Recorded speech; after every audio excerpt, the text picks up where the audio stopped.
Hello YouTubers, this is the Noobifier with the simplest video because I get this question at least 5 times a week. Noobifier, what's the difference between VIRPIL WarBRD and VIRPIL MT50 CM2? Let's knock this out of the way quickly. First, neither should be considered as better or worse than the other. Both are very well suited, as I said in the videos, which is probably why there's confusion. How can both be good? It makes no sense. Usually when there are two things, one is better. The TLDR is the less expensive WarBRD cannot achieve the same levels of torque as the MT50 CM2. That's useful for when you're using extensions or when you require your sim to also double as a piece of exercise equipment.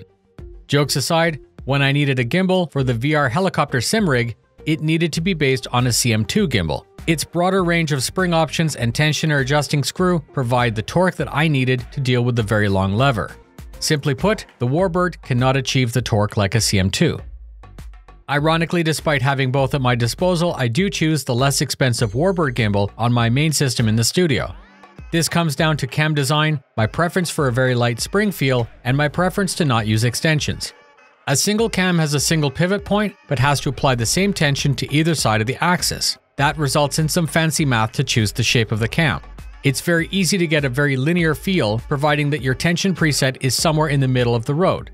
The WarBRD gimbal uses a pair of mirrored cams who each pivot at the same place and are held tight with a common spring. Its symmetry guarantees proportionate resistance on each deflection. Let's end with a lightning round. The CM2 has the following features that the WarBRD does not. It ships with all available cams and springs included.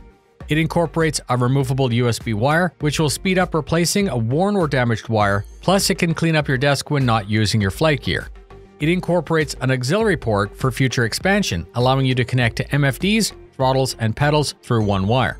It uses a set screw in conjunction with springs to adjust the feel, allowing for very quick micro adjustments. The WarBRD gimbal has the following features that the CM2 does not. It's cheaper. It has a lower profile and comes with a desktop mounting plate. Its dual cam design is very smooth and performs very well at lower resistance configurations. And I find that it's simpler to perform basic maintenance like cam and spring changes. And that's it. Short and sweet. Both are solid choices if you can get them. Please post your questions and please post your comments as to which you may have chosen and why. Thank you very much for your support in watching and sharing the content that I make. Fly safe and I'll see you in the verse.